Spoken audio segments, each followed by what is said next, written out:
Washington, AP. The Trump administration's promise to exempt Florida from an offshore drilling plan is not a formal action, an Interior Department official said Friday in a statement that Democrats said contradicted a high-profile announcement by Interior Secretary Ryan Zinke. Zinke has proposed opening nearly all U.S. coastline to offshore oil and gas drilling, but said soon after announcing the plan that he will keep Florida off the table when it comes to offshore drilling. Zinke's Jan. 9 statement about Florida stands on its own, said Walter Cruikshank, the acting director of the Bureau of Ocean Energy Management, but there's been no formal decision on the 5-year drilling plan. We have no formal decision yet on what's in or out of the 5-year program, Cruikshank told the House Natural Resources Committee at a hearing Friday.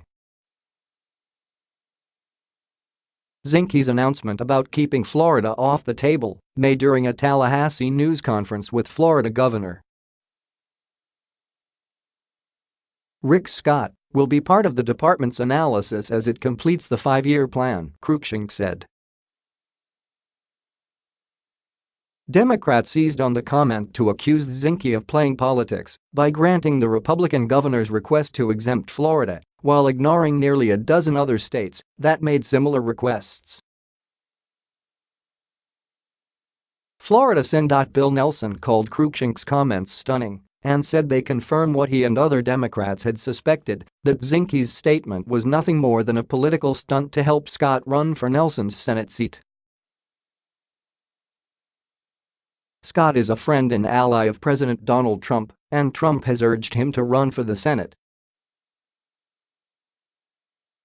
Zinke's promise to take Florida off the table was just empty words until he takes formal steps needed to publish a new draft plan that excludes Florida, Nelson said. Heather Swift, a spokeswoman for Zinke, called the claims by Nelson and other Democrats false.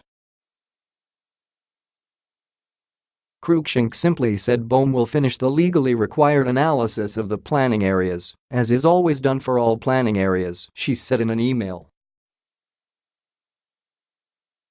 Zinke announced plans 2 weeks ago to vastly expand offshore oil drilling from the Atlantic to the Arctic and Pacific Oceans, including in more than a dozen states where drilling is now blocked.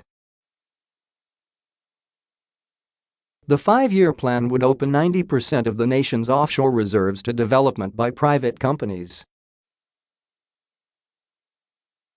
The plan has drawn bipartisan opposition by coastal state governors from California to New Hampshire, with at least 11 governors formally asking Zinke to remove their states from the plan. 7 governors from Massachusetts to North Carolina submitted a joint request for exemptions this week.